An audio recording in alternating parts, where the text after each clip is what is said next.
Bonjour à tous, enchanté. Merci beaucoup d'être venus ici ce soir. Désolé pour le mini contretemps. Promis, on ne recommencera plus. Je me présente, Nicolas Châtelain, et je vais me mettre de ce côté. Grégory et moi, Grégory Roy qui est aussi chez Thales et moi je suis actuellement chez Sanofi, nous sommes à la tête de Design Ops Assembly qui a contribué à créer j'espère, très beau événement.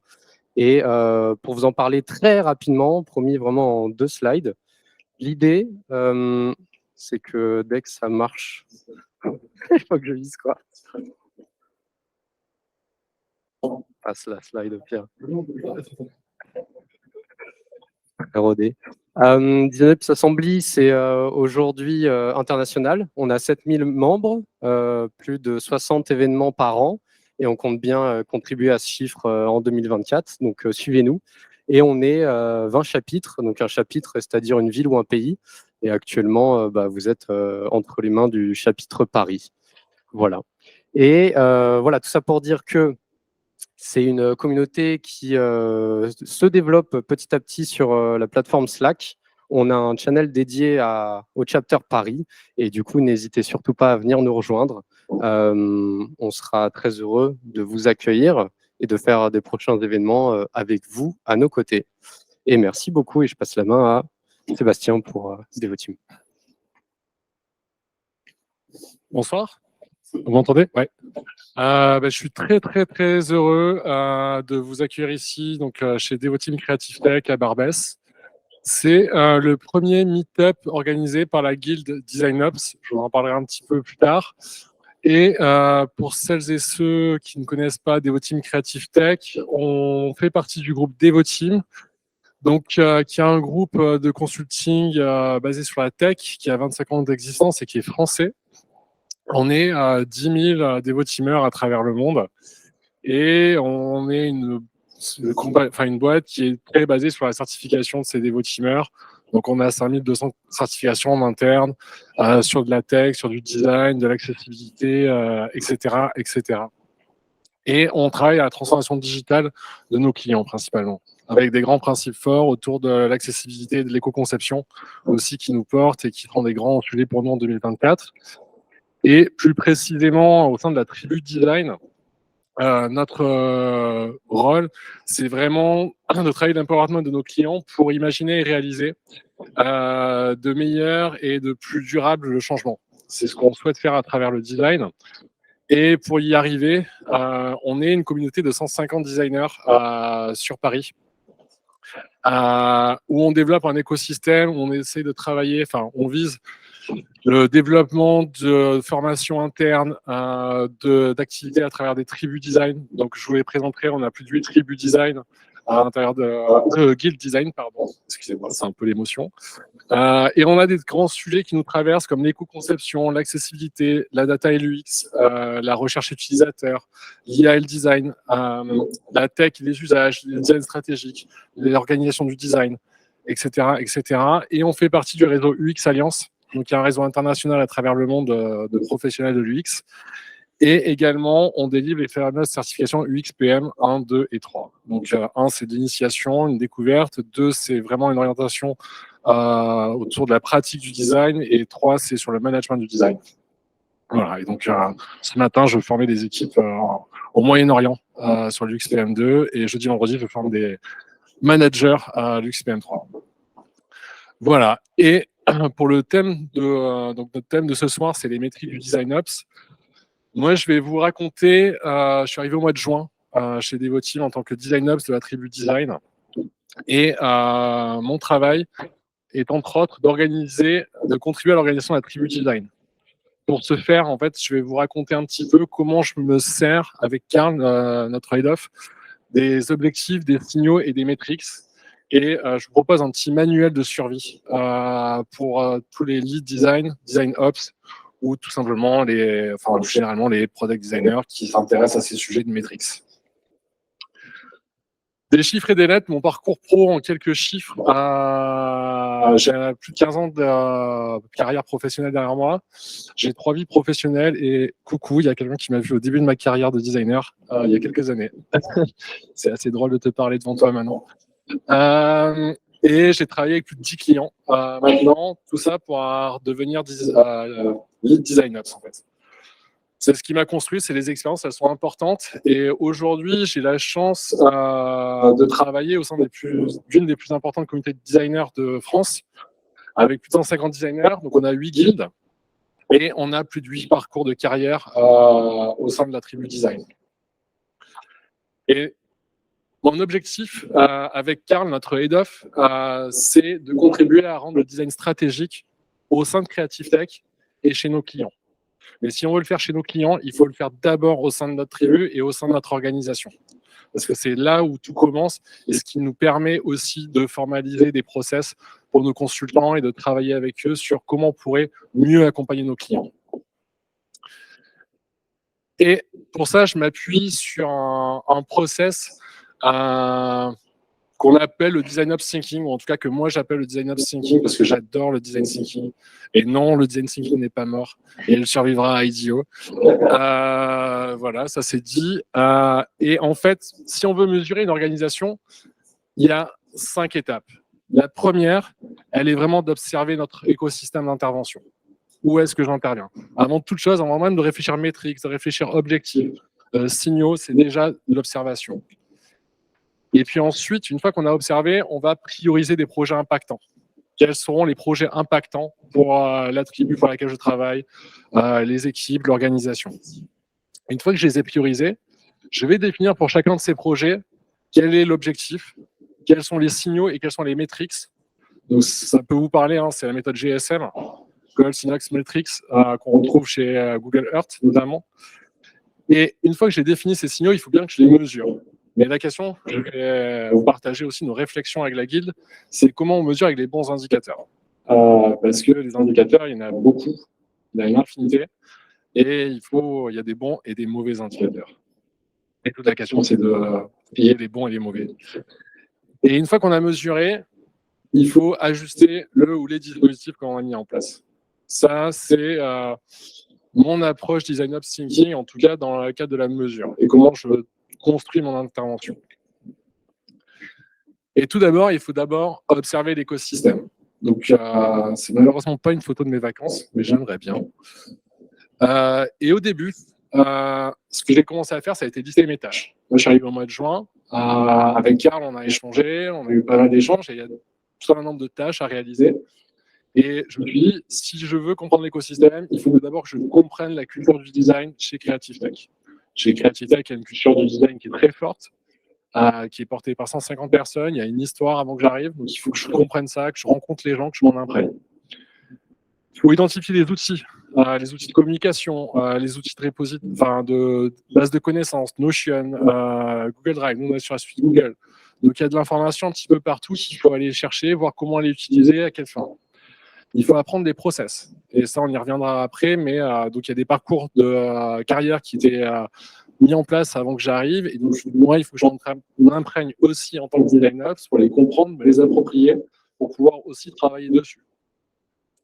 Il faut rencontrer les gens, c'est hyper important. Si on parle de métriques, on parle de quanti, mais il faut du quali, il faut rencontrer les gens, il faut rencontrer les BM, il faut rencontrer les recruteurs, il faut rencontrer tout le monde, en fait, et parler avec tout le monde, prendre le temps d'un café.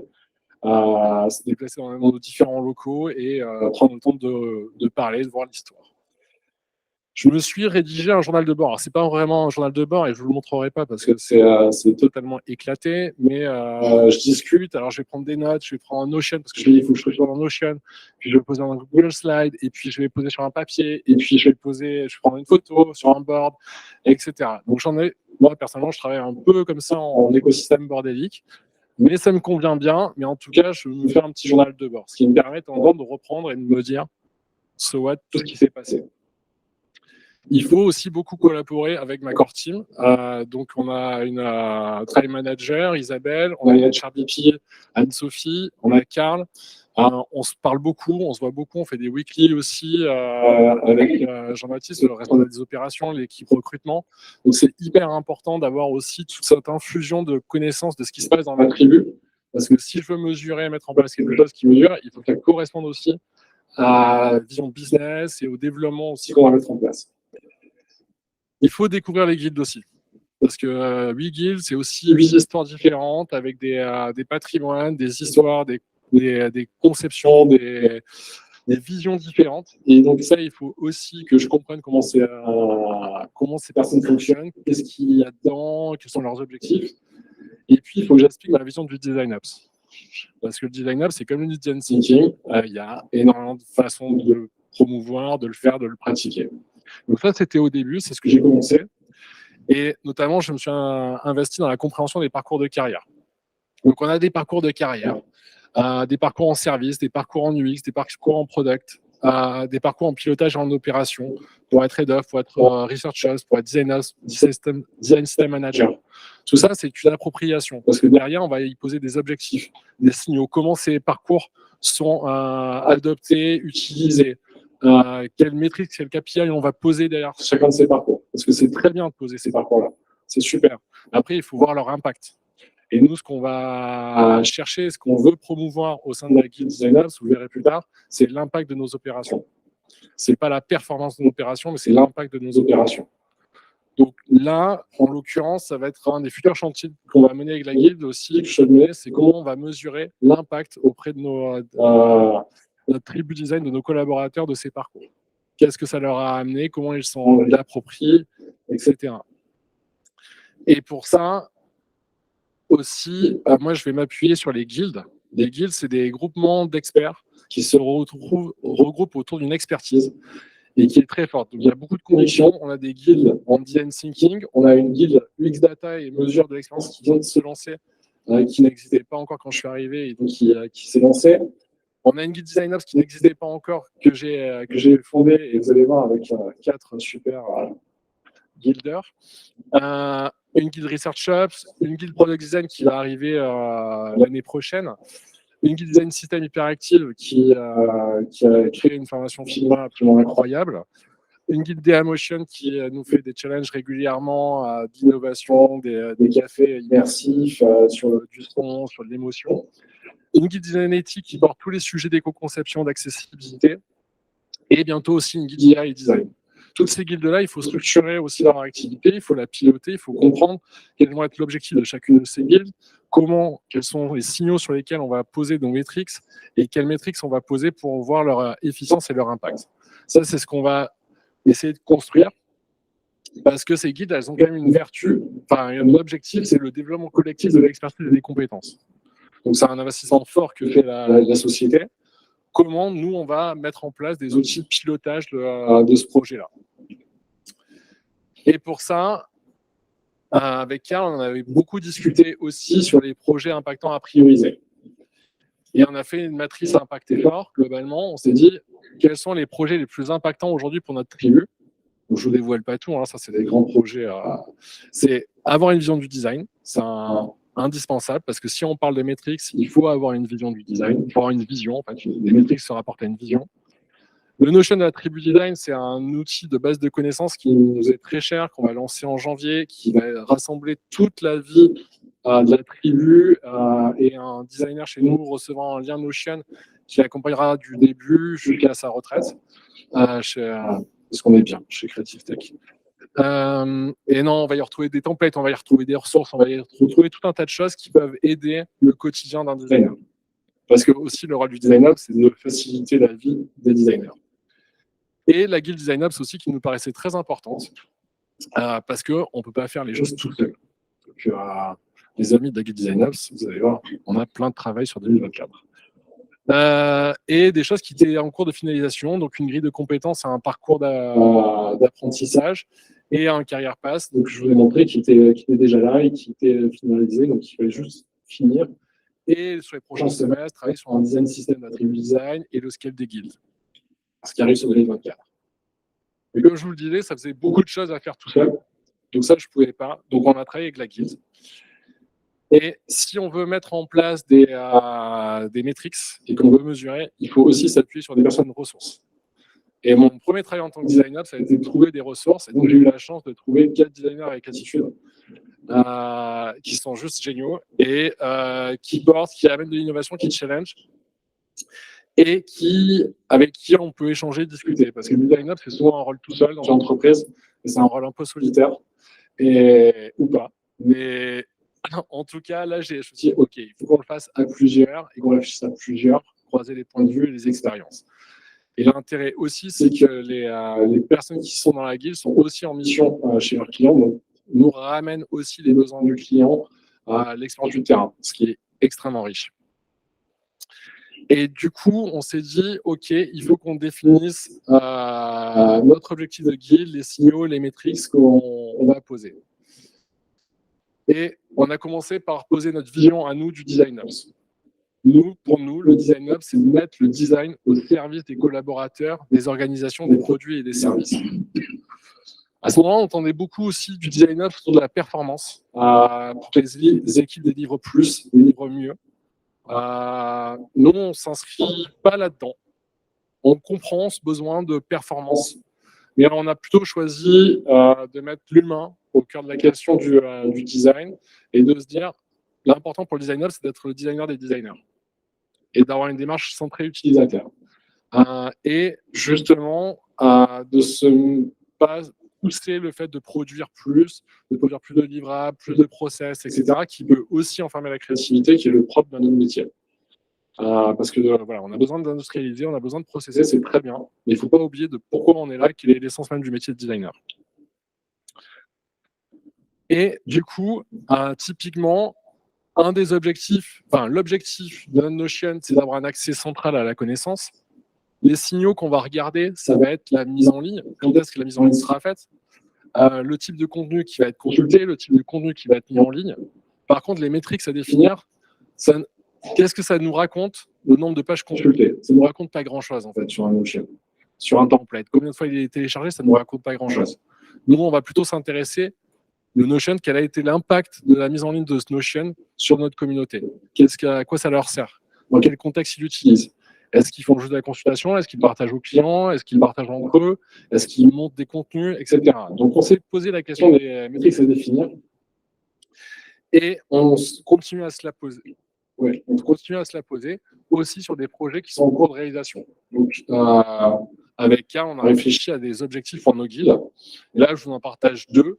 Donc, l'objectif numéro 1, c'est la montée en compétences de nos consultants et de nos clients, parce que les guides vont produire de l'expertise qui doit nous amener à monter en compétences.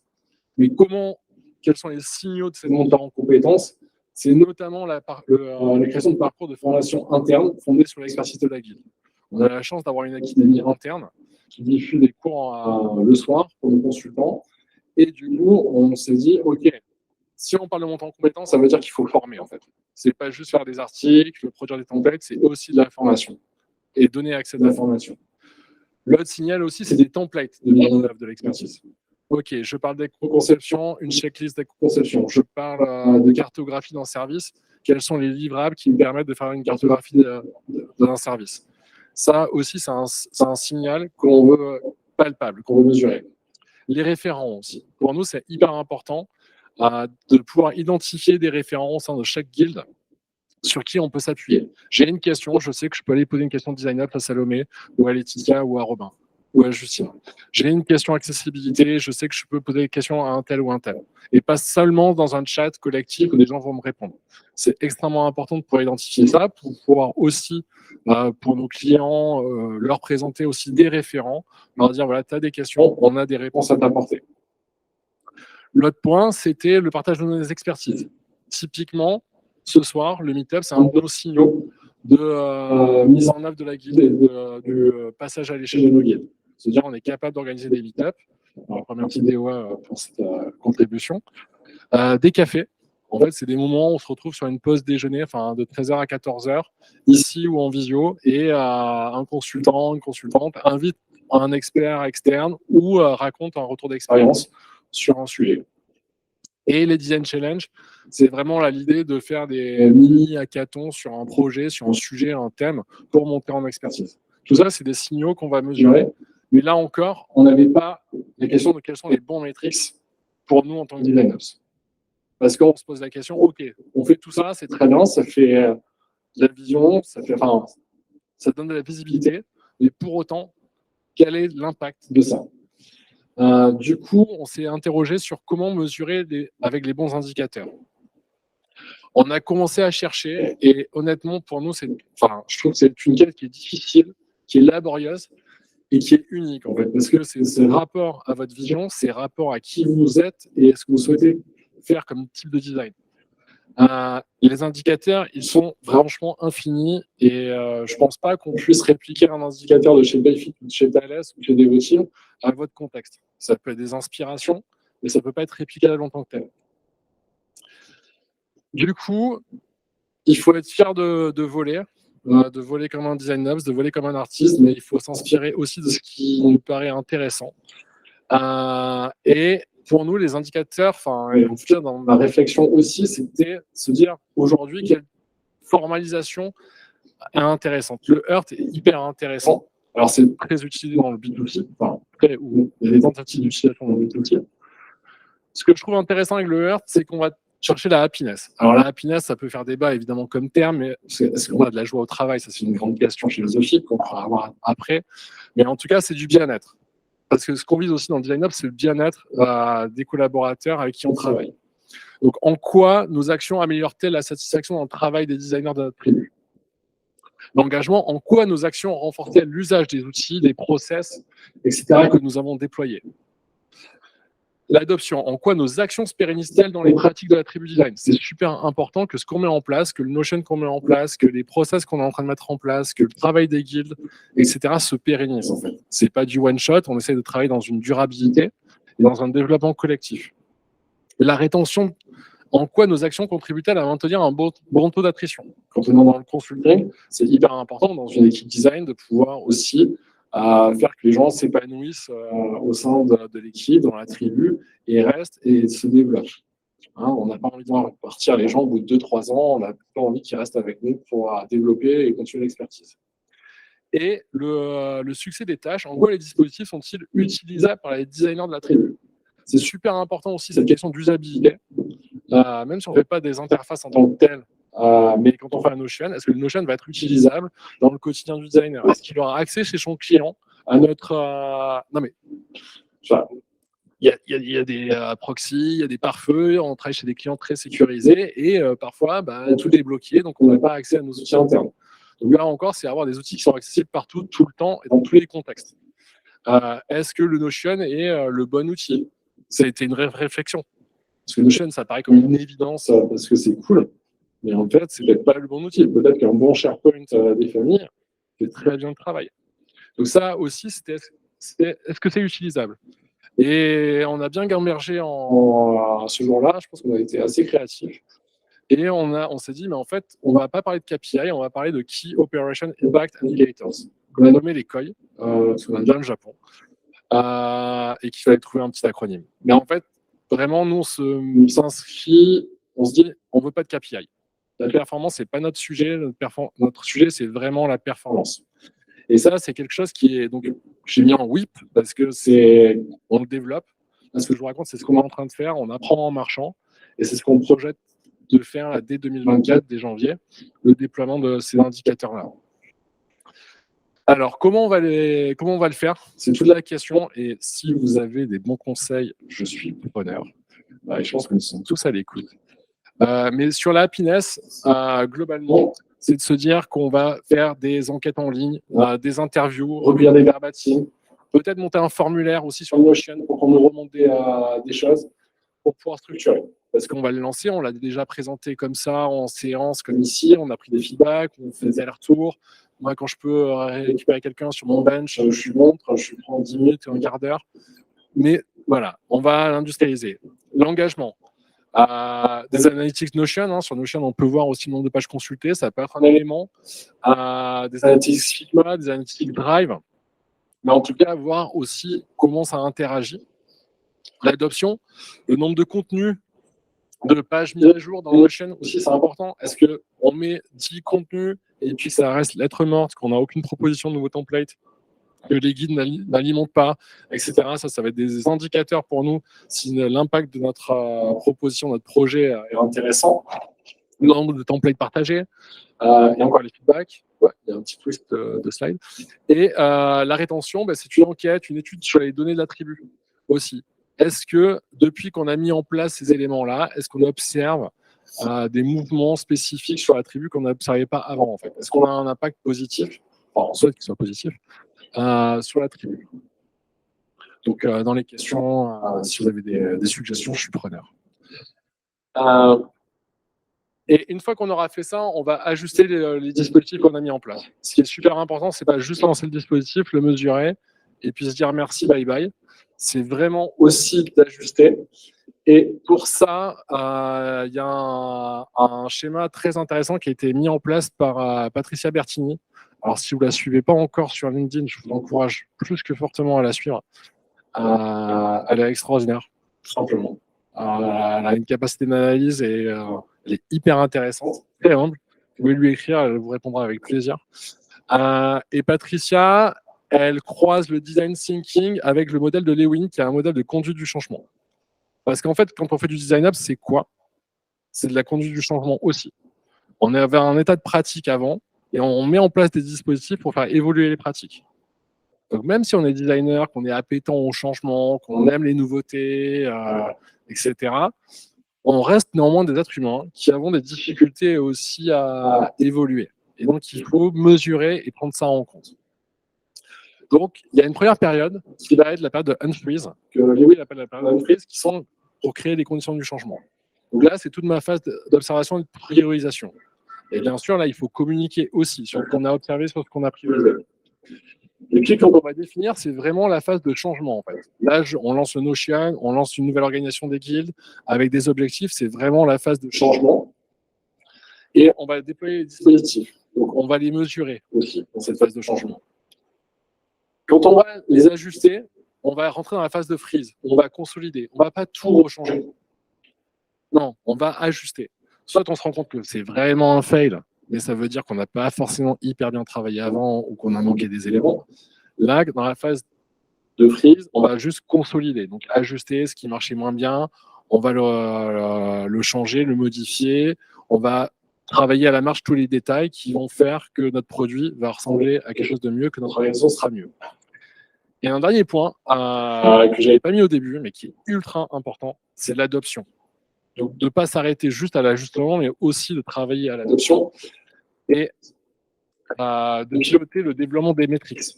Donc, de comment je suis de manière formalisée les métriques. Donc, il y a un excellent talk l'an dernier de Michael Bayens, et j'ai oublié l'autre personne, j'en suis navré, à la conf qui tue le game là-dessus. Valentin Seri, voilà, merci. Qui raconte aussi tout ça et qui est une source d'inspiration aussi. Donc l'idée pour conduire le changement, c'est aussi d'avoir un tableau de bord de nos COI pour piloter l'impact et prendre des décisions informées. Une fois qu'on aura fait ça, c'est d'avoir un espace Notion, ça a tout sauté, pour recueillir du feedback sur les actions mises en place et les projets en cours. Donc c'est industrialiser l'extraction de données et de commentaires et de retours de feedback. Et une fois qu'on aura fait ça, c'est aussi mettre en place des actions d'évangélisation et de communication ad hoc pour accompagner nos utilisateurs dans l'adoption des nouveautés. C'est aussi comprendre et expliquer. Parce que parfois, les résistances au changement, c'est juste qu'on n'a pas expliqué. On a des analytics, on a des KPI, des COI qui vont nous dire des choses. Et il faut prendre des actions aussi derrière. Parce que quand même, le but, c'est aussi de conduire le changement. Donc ça, c'est ce qu'on va faire sur 2024. Peut-être qu'on se reparlera dans un an et qu'on fera un Rex de ce qui a été mis en place, de ce qui a marché, pas marché. Mais en tout cas, c'est la roadmap de 2024 sur la partie Design Ops au sein de la tribu Design. Et merci beaucoup pour votre attention. Est-ce que vous avez des questions, des commentaires, des remarques ?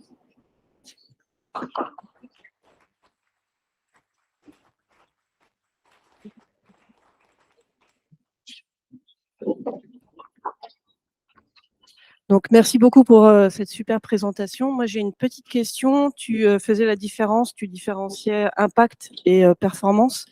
Est-ce que tu peux m'en dire plus et préciser ces deux points ? Alors, si vous avez des questions plus faciles, je suis preneur. Alors, là, ça n'engage que moi, ce que je veux dire. L'impact, moi, j'y mets quelque chose déjà de positif, en fait. D'avoir un impact de changement, en fait. Un impact, c'est je crée un changement d'état. La performance, c'est juste je délivre plus ou je délivre mieux. Le mieux peut être mis dans la performance, selon moi. Et l'impact, c'est vraiment quelque chose où je suis plus à l'aise. En fait, j'ai grandi. En fait, c'est au-delà de mieux. En fait, c'est différent. J'ai fait la transition vers un autre état. En fait, la performance, je suis resté dans ma modalité. Je roule plus vite sur l'autoroute avec une meilleure bagnole. Et l'impact, c'est je vais encore plus rapidement en vélo dans Paris. Et en vélo musculaire, évidemment. Voilà, je ne sais pas si je t'ai répondu.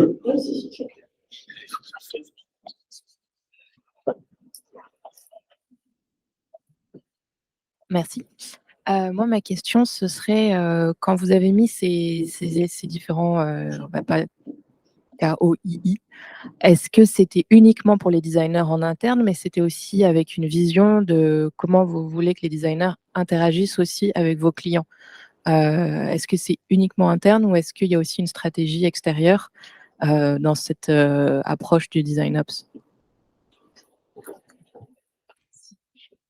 Ouais, désolé, on a un micro qui est parti en vacances juste avant le meet-up. Je dirais que dans un premier temps, déjà, on va le faire pour nous, en se disant que si déjà on se transforme nous, ça aura un impact sur nos clients. Et puis quand on sera un peu plus sûr, un peu plus à l'aise de ce qu'on fait, parce que là, on est en train d'apprendre en marchant, on se posera la question pour nos clients. Et peut-être qu'on aura une opportunité de le faire chez nos clients. Là, on a un client qui nous a sollicité pour un accompagnement. Salomé prenait un rôle de design ops au sein de l'ASG. C'est une opportunité, donc on se lance. Et c'est génial. Mais voilà, déjà, il y a 150 personnes chez nous.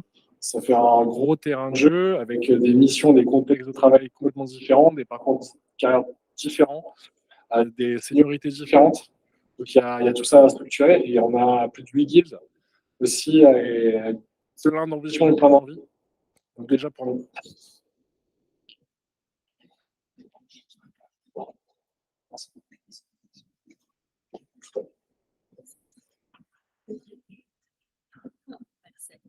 Merci beaucoup Sébastien pour cette excellente présentation, très intéressant. Quels seraient les challenges pour 2024 côté Devoteam concernant le Design Ops, bien sûr? Alors déjà, parler sans micro. Côté Design Ops, ça va être vraiment d'accompagner le scale de notre tribu et des guildes en particulier. On a des guildes qui ont fait un travail depuis quelques années qui est assez dingue. Et là, en fait, c'est le moment, Karl avait identifié ça aussi et m'a venu coïncider avec ça, de se dire on les fait passer à l'échelle et on fait savoir à l'extérieur. Donc, c'est le premier événement qu'on ouvre à l'extérieur. En fait, il se passe énormément de choses en interne. Et moi, quand je suis arrivé, c'était de me dire mais attends, il se passe tout ça, mais on garde pour nous. C'est pas possible. Donc, c'est se dire on va structurer, on va réfléchir à des nouvelles pratiques. On a Natalia qui va travailler sur l'UX et la data. C'est aussi une nouvelle pratique. On va réfléchir à l'IA et le design, mais pas de manière l'IA c'est cool, on va faire des wireframes tout seul avec. Là, non, c'est pas ça l'IA. C'est tous les impacts qui vont être liés à l'IA. Le design ops aussi, comment on structure notre boîte à outils, notre Notion, et comment on va le partager aussi à l'externe. Parce que le but du Notion, c'est qu'il y ait toute une partie qui soit diffusée en externe et qui servira pour la communauté design, qui sera mise à disposition de la communauté design. Pour des templates, enfin tout ce qu'on a besoin en fait en tant que designer et ceux qu'on utilise. En fait, quand je discute avec les uns et les autres dans la tribu, je me dis mais moi j'ai un SharePoint avec tout ça. Moi j'ai un truc et tout. Waouh, attends, il faut structurer, il faut partager, on ne peut pas garder ça pour nous. Pas pour faire de l'image de la com, mais parce que sérieusement ça nous sert. Enfin, je pense que quand on est designer, on cherche tout le temps des templates, de nouvelles idées d'atelier, etc. Donc ça va être ça en fait, ça va être se structurer et s'ouvrir à l'extérieur sur 2024. Du coup, ma question, c'est sur le Notion. Donc, j'ai vu qu'il y avait des indicateurs de succès qui étaient pas seulement sur la consultation des pages existantes, mais aussi sur à quel point les gens allaient créer des pages en fait et des templates.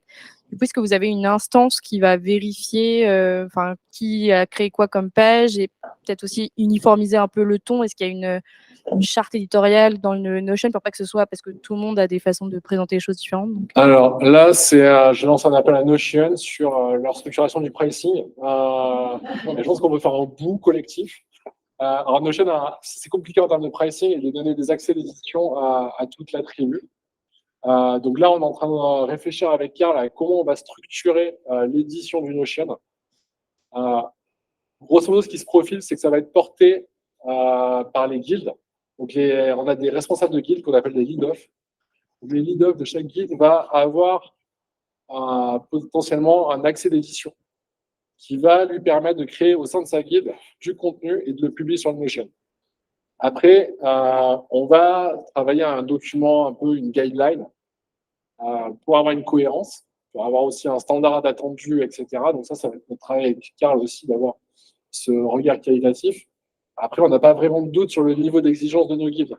On va plutôt devoir leur dire, c'est bon, c'est assez bon pour le publier. On a plutôt des gens qui se disent, regarde, complexe d'imposteur, hein, qu'on a beaucoup dans le design. Ah, c'est jamais assez bon. Si, c'est suffisamment bon pour le partager. Et surtout, ce qu'on va attendre, c'est des retours de la communauté pour l'améliorer. Donc là, c'est aussi notre grosse ambition, c'est de travailler avec la communauté. Parce que c'est intéressant de partager les expériences. Merci. Merci, comme ça, tu seras enregistré. Moi, j'ai cru voir passer dans tes slides un design system de DesignOps où j'ai rêvé.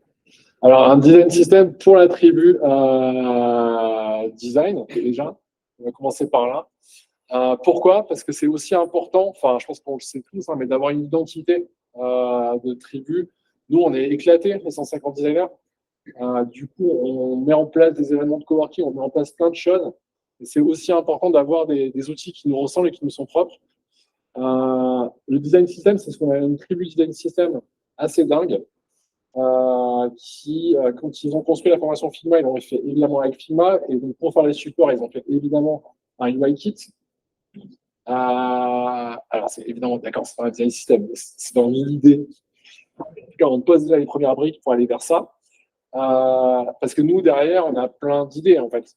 On se pose des questions de no-code, on se pose plein de questions. Mais déjà, d'avoir une identité, d'avoir des templates. Qui dit template dit aussi une charte graphique harmonisée que j'ai pas besoin d'aller refaire à chaque fois, etc. Et du coup, d'utiliser Figma. En fait, on a aussi cette idée d'avoir vraiment l'utilisation de Figma à l'échelle au sein de la tribu pour nos supports, pour créer aussi toutes les templatisations. On ne passera que par Figma de toute manière et Figjam. Pour la diffusion, aujourd'hui, c'est quand même le plus courant. Réfléchir aussi à des templates de newsletter. Enfin, il y a tout un tas de choses en fait qui vont avec ça.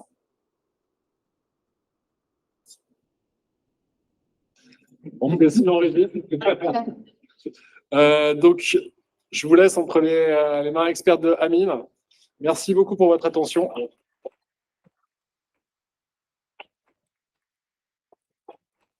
Merci. Je vais juste faire un petit test. Ça va, vous? Ouais, je peux parler comme ça. Ça va, c'est très bien. Bon, merci. Déjà, merci à DOA et merci à Devoteam du coup, de nous accueillir ici pour cette petite session, surtout pour partager un petit peu nos réalités. Donc, moi, je m'appelle Amine et je suis DesignOps chez Payfit. Voilà, très simplement. Alors, là, j'avais un peu plus de cheveux, à peu près la même chose. Mais voilà, j'ai pas mal bourlingué dans ma carrière. J'ai fait 15 ans d'expérience principalement en agence digitale. Et là, maintenant, je suis chez Payfit. Et avant ça, j'étais chez Monsieur Guise, qui est une ESN très sympa. Et je suis devenu un peu DesignOps, un peu par hasard, évidemment, parce que j'ai fait un peu de tout, de la gestion de projet, un pied dans le design aussi. Si je vous dis, par exemple, Axure, alors je vais revenir encore plus loin. Si je vous dis Director, ah non. Donc voilà, j'ai fait partie de ces personnes qui croyaient en Director et Flash dur. Vraiment. Donc non, mais je suis plutôt content que les choses aient changé, évolué depuis. Et donc, ce que je vous propose pendant les 20 minutes qu'on a, c'est un peu vous présenter un petit peu Payfit. un petit peu la culture de la mesure qu'on peut avoir et quelques exemples un peu concrets de ce qu'on met en place de notre côté dans l'équipe Ops chez Payfit et une petite note de réflexion rapide. Et petit disclaimer, j'ai évidemment, comme un tout boomer qui se respecte, j'ai mis plein de gilets. J'espère que ça va vous réveiller plus que vous énerver, mais en tout cas, voilà, c'est juste pour créer un petit peu de rythme. Alors, Payfit, je ne sais pas si vous connaissez Payfit, donc c'est une plateforme en fait qui est là pour simplifier la paye. Donc ça intègre plein de fonctionnalités qui rendent les choses ultra simples pour les employés, mais aussi pour les employeurs. Là, bon, c'est mon screenshot, vous voyez le nombre de jours de congés qui me restent jusqu'à la fin de l'année. Mais le gros point positif, c'est vraiment la gestion de moi en tant qu'utilisateur. J'étais déjà chez Payfit avant, quand j'étais chez Monsieur Lise, par exemple, avec des fiches de paie super simples, super claires. Derrière, c'est que c'est un produit en fait qui permet par exemple, à la toute petite entreprise, votre boulanger, votre charcutier, vraiment jusqu'aux moyennes et aux startups aussi, principalement les moyennes, ça leur permet réellement de commencer à gérer leur business sans se prendre la tête, avec vraiment des fonctionnalités super facilitantes. Donc voilà, la gestion des déclarations sociales et nominatives, la gestion des congés, les one-one que vous pouvez avoir quand vous gérez vos équipes. Donc voilà, vous n'avez pas forcément besoin de passer par un Notion à côté pour prendre des notes et suivre l'historique de vos discussions. Ah, voilà, c'est assez complet. Et ça amène évidemment à avoir une bonne équipe design avec. Aujourd'hui, chez Payfit, on est au total, je crois, à peu près 900 personnes dans la boîte. Il y a autour de 300 personnes produits, donc entre les ingénieurs, les PM et compagnie. Et surtout, on a des profils un peu spéciaux qu'on appelle des product builders, parce que Payfit a un langage no-code qui leur permet, par exemple, de déployer des nouvelles fonctionnalités très vite. Donc, ces product builders, en fait, sont responsables d'une partie de l'expérience. Et on va vulgariser ça et dire comme si c'était un SMS, mais avec des petits scripts. Et ça leur permet de délivrer vraiment assez vite des bouts ultra spécifiques. Et donc, nous, côté design, donc on est une équipe de 34 personnes. Assez mélangé. Donc, le gros, c'est du product designer, mais on a aussi brand designer, illustration et compagnie, parce que toute l'identité de la marque, en fait, elle est gérée en interne, avec toute la gestion, avec la communication, les médias, social media et compagnie. Vraiment, et aussi tous les assets qu'on peut utiliser, les livres blancs ou autres. Voilà. Tout est fait en interne. On a évidemment des design managers, on a un VP design qui est arrivé en début d'année, qui vient de SNCF Connect, pas Voyage SNCF. On a des researchers, des research ops, des service designers, des UX writers, un system designer et puis des design ops. Et en fait, côté design ops, on était trois. On est deux maintenant. Feu Romain Pinchna, petit ange parti trop vite. Qui est un super profil. Je vous en parlerai tout à l'heure. C'est la personne multitâche qui sait tout faire dans la vie. Et avec Damien, donc on est deux design ops. C'est un vrai plaisir et c'est un vrai luxe d'être en équipe quand on est design ops. Je l'ai été avant tout seul en équipe, en mission chez P&G. C'est particulier. On peut se sentir seul assez rapidement et bloqué. Donc là, c'est un super avantage que d'être à deux. Et notre mission, en fait, c'est vraiment rendre la vie la plus simple et la plus efficace pour les designers. Et il y a 4 piliers sur lesquels on travaille. Donc, on travaille sur l'amélioration des process et le suivi de ces process pour améliorer de façon continue.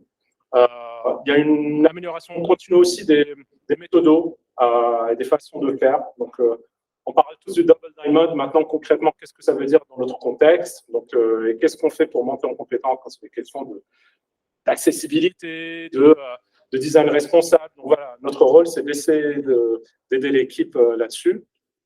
Organize Team Learning and Growing, en fait, c'est organiser évidemment aussi toutes les phases des sessions qu'on peut organiser, des sessions de formation, organiser des sessions de ce type-là, mais qui rejoignent très bien le Foster Design Culture and Community. En fait, on a aussi ce rôle de facilitateur, d'animateur de rituels ou autre, parce que comme n'importe quel autre produit, en fait, dans n'importe quelle boîte produit, on se retrouve avec des équipes qui sont souvent silotées, donc, qui sont organisées par scope, et donc qui n'ont pas forcément cette facilité de ressortir de leur projet pour se retrouver entre designers, s'inspirer et construire aussi des choses ensemble.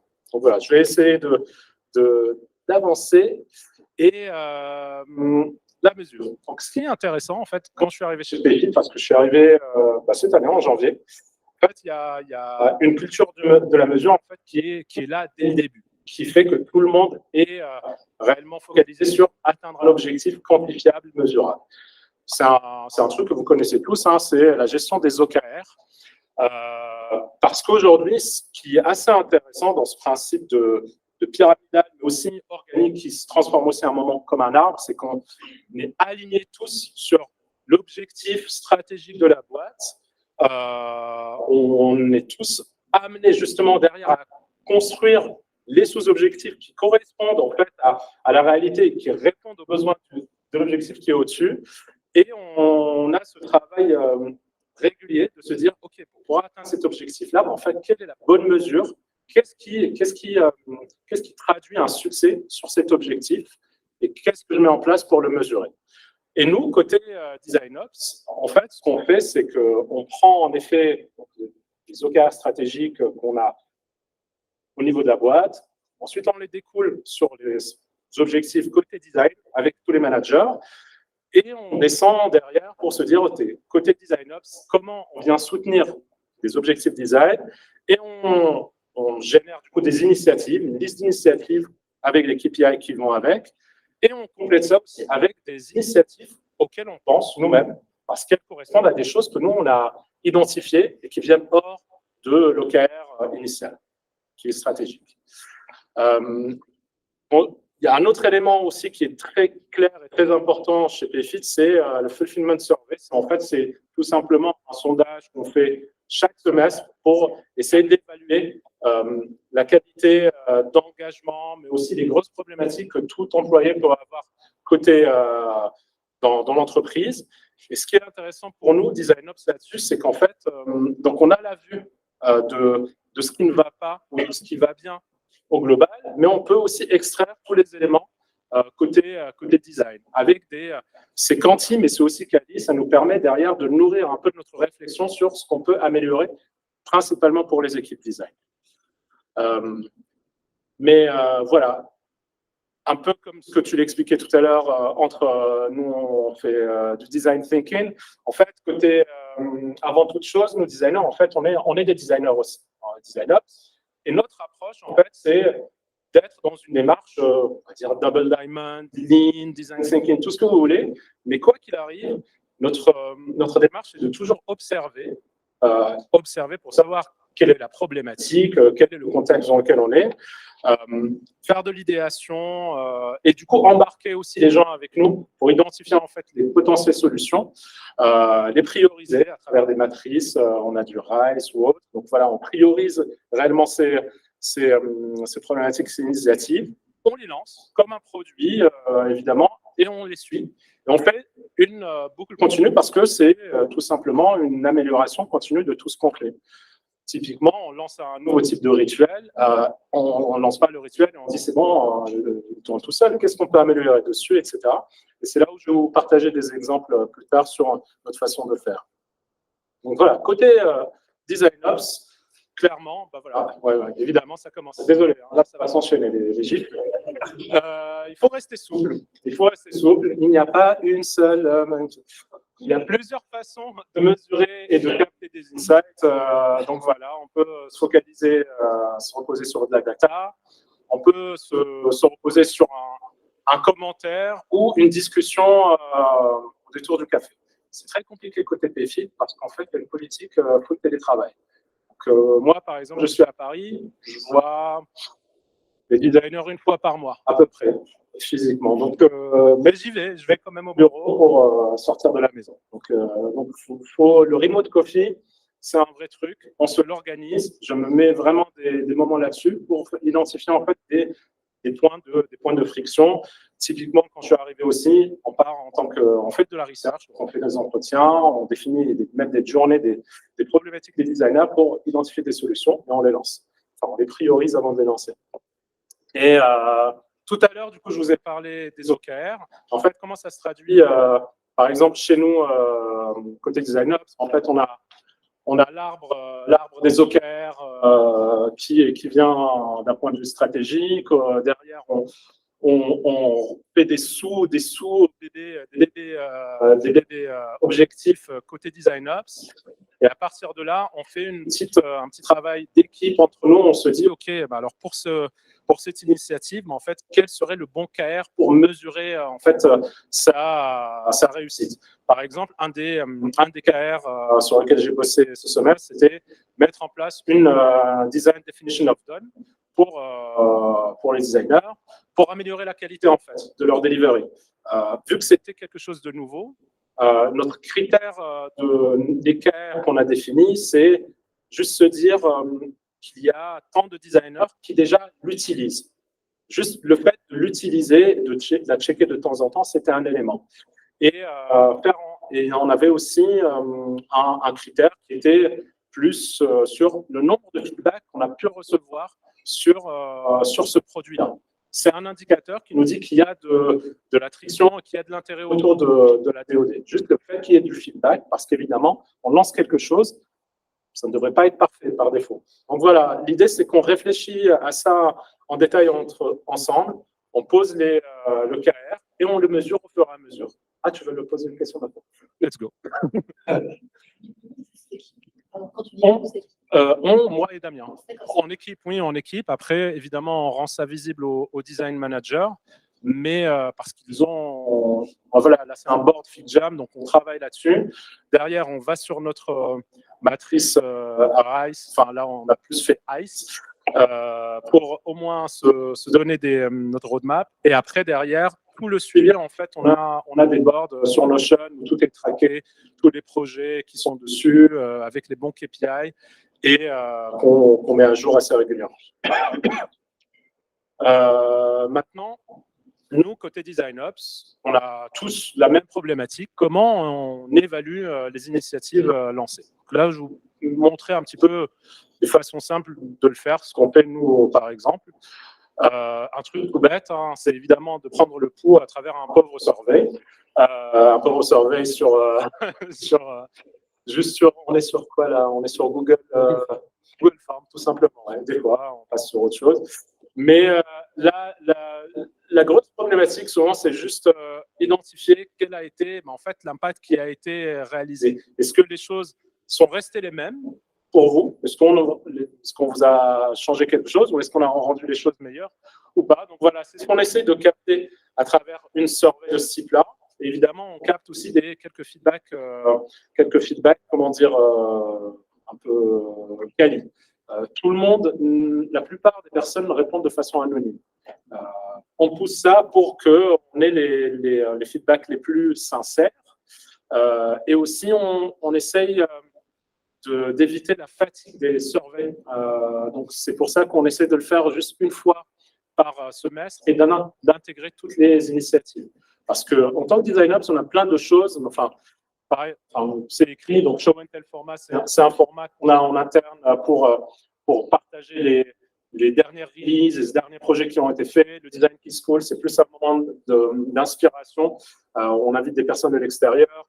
On a revu la nouvelle structure de templating sur Figma pour que tout le monde ait les mêmes standards et la même façon d'organiser les fichiers.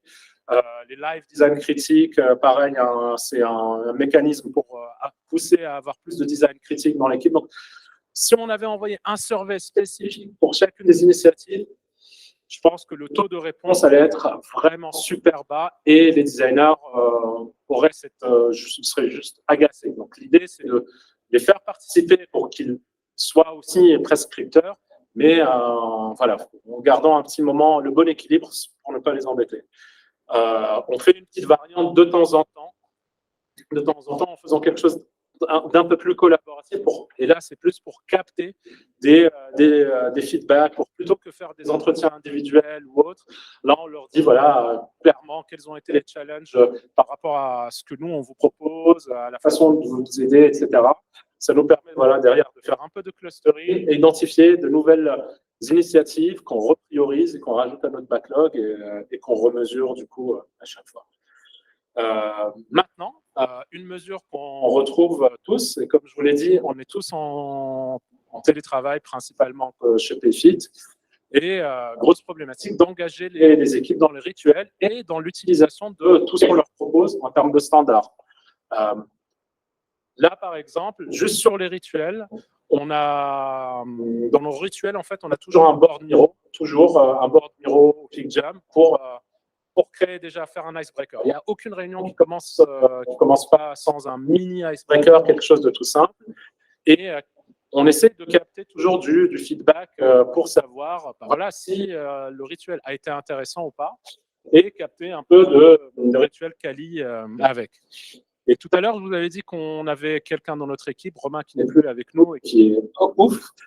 Il a développé un plugin sur FigJam qui permet aux participants, en fait, en fonction du stamp qu'ils font, en fait, ça envoie tout simplement un event, il y a un tag analytics qui part, et ça nous permet de suivre dans un dashboard DesignOps voilà, l'évolution le rôti de cet event-là, de ce rituel-là, et on le fait pour d'autres rituels, justement. On l'a mis à disposition aussi des autres équipes pour qu'ils puissent l'exploiter et le réutiliser.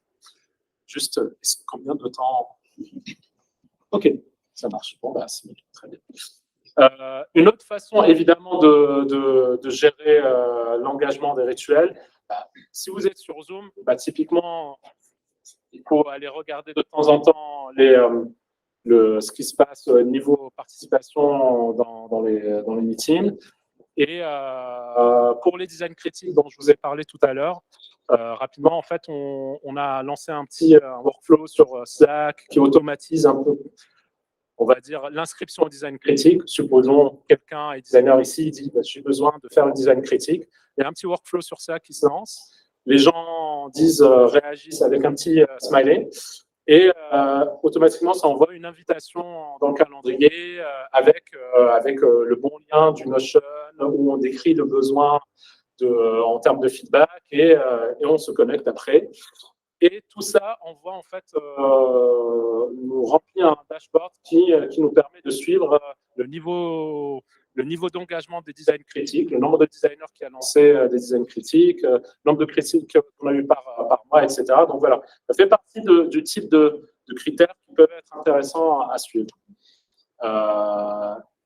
Il y a celui-ci qui est clé pour les designers. Gagner du temps. Gagner du temps, du coup, pour gagner du temps, en fait, il faut qu'on sache combien de temps on passe réellement sur les tâches. La particularité chez nous, en tout cas chez Payfit, c'est que, par exemple, on n'est pas sur Jira, on n'a pas d'outil, par exemple, qui permet de gérer le staffing, par exemple, où on dit, voilà, on n'est pas en agence, on staff une personne, tant de temps sur tel projet. On n'a pas des Jira où les activités design sont évaluées avant de commencer. On est sur des Kanban Notion. Donc là-dessus, par exemple, c'est une initiative où je me suis amusé j'ai utilisé 3 stratégies. C'est analyse d'un sample d'utilisateurs, où j'ai analysé tout simple, juste regarder à l'œil leur agenda. J'ai fait un gros extract aussi de données de tous leurs événements pour identifier les insights, et j'ai trouvé aussi un outil qui permet de me donner d'autres insights sur le type de réunion que les gens font, etc. Derrière, les métriques que j'ai pu avoir, c'est déjà partager le nombre de meetings auxquels, en moyenne, un designer participe. Le deuxième élément qui est extrêmement important, c'est le 62% de meetings que les gens ont dans leur agenda et qui n'ont aucun contexte. Donc ça, par exemple, quand on le compare à ça, il y a 20% du temps en fait, que les designers mettaient en temps dédié pour designer dans leur agenda. Donc, ça veut dire qu'en fait, c'était pas possible. C'était l'opportunité, du coup, par cette recherche, de rappeler des principes déjà de travail, juste de bonne pratique. Quand on a un meeting sans contexte, on n'y va pas. Quand on a un truc optionnel, en fait, on organise une réunion asynchrone, on lance une vidéo. Voilà, tout simplement. On a tous Loom, il y a des vidéos sur Slack. Donc, il n'y a vraiment aucune raison de bloquer les gens. Et je ne vous montrerai pas tout, mais concrètement, il y a des jours dédiés où il y a beaucoup de réunions. Et donc, c'est des jours où il faut bloquer du temps de focus directement et ne pas, pour se protéger et pour ne pas dire après, j'ai pas le temps quand on est invité à des choses où il faut absolument être là parce qu'on a besoin de la participation. Voilà. Maintenant, comment mieux piloter la qualité du design? C'est un gros souci, enfin un gros sujet, pardon. Et là-dessus, on a une partie autour du design system. Nous, par exemple, chez Payfit, les designers, on n'est pas responsables, on n'est pas l'équipe design system, donc on a une équipe design system. Néanmoins, on les aide à essayer d'améliorer les choses. Donc là, typiquement, on les a aidés à déployer en tout cas un tracker sur l'adoption du design system. Je vous partagerai l'article après, si vous voulez, qui a aidé l'équipe à déployer ça. En fait, c'est une façon d'envoyer des bons trackers, tout simplement, pour bien suivre l'adoption du design system. Là, on l'utilise pour le suivre au niveau des équipes en interne et identifier là où il y a des bloqueurs, où là, il y a vraiment des grosses problématiques d'un point de vue même qualité du design system. Et en ce moment, on est en train de travailler sur un UX dashboard qui nous permettrait de mettre à la main des designers quelque chose d'assez simple à lire quand il est question du UX KPI. Parce que dans une organisation produit, là aujourd'hui, en fait, on a énormément d'outils en interne, on a des grosses équipes data, avec du Datadog, du Amplitude, du Looker, enfin ça va dans tous les sens. Donc l'idée, c'est d'arriver à traduire ça de façon un peu plus simple, plus digeste. Et en effet, on a Romain, évidemment, qui est quelqu'un qui sait tout faire, qui a travaillé dessus. Il est développeur, designer, et, data, enfin il fait tout. Donc, il n'est plus avec nous, mais ça va être quelque chose qu'on va continuer à déployer. Et le Design Definition of Done, on en parlera peut-être dans un autre talk, mais c'est quelque chose qu'on utilise aujourd'hui, qu'on a déployé sur Notion. C'est une checklist, un Kanban de toutes les guidelines par défaut que chaque designer devrait suivre avec l'accès direct vers tous les templates, les repos, enfin vraiment tout. Et qui est fait de façon centralisée. Ça nous permet aujourd'hui, ce qu'on traque côté designer, c'est l'adoption de cette donne pour s'assurer qu'il y a un certain minima qui existe auprès des designers. Vu le temps, petite réflexion d'une seconde. En fait, aujourd'hui, côté design ops chez Payfit, on a l'impression qu'on fait plutôt bien le job parce qu'on est vraiment dans une démarche de collab, de test and learn avec les équipes. Vraiment, on prend et surtout on fait en fonction de ce qu'on sait faire. Et si on ne sait pas faire quelque chose, on va essayer d'apprendre petit à petit et tester et surtout voilà, on se débrouille avec ce qu'on sait faire. Maintenant, moi je pense qu'il y a plein de choses sur lesquelles on peut encore se développer et s'améliorer. Data Analytics, typiquement, c'est le genre de choses où on va essayer de faire des formations nous-mêmes. L'automatisation, on en fait déjà avec Slack, Notion un petit peu, Zapier. Mais en fait, aujourd'hui, il y a une communauté, il commence à y avoir une bonne communauté de no-code ops. C'est toutes les personnes qui maîtrisent tout ce qui est automatisation, AI aussi. Donc, je pense qu'il y a, en tout cas pour nous, Ops, on a vraiment tout intérêt à être plus à l'aise sur ce terrain-là pour arriver à automatiser un certain nombre de choses. Tout à l'heure, tu as parlé de Valentin Seri. En fait, typiquement, lui, chez France TV, avec Mitch, ils ont au moins exploré, en fait, avec Coda, cette possibilité d'avoir une sorte de dashboard global Ops, design. On aurait les métriques de la qualité du design, le temps des équipes, sur quoi ils travaillent, leurs charges, etc. C'est un truc utopiste, oui, peut-être, mais c'est une démarche qu'on devrait un peu, enfin, qu'on devrait explorer en tout cas, pour essayer de standardiser un peu les choses. Parce qu'autrement, on perd pas mal de temps à renouveler, à explorer, à chercher, etc.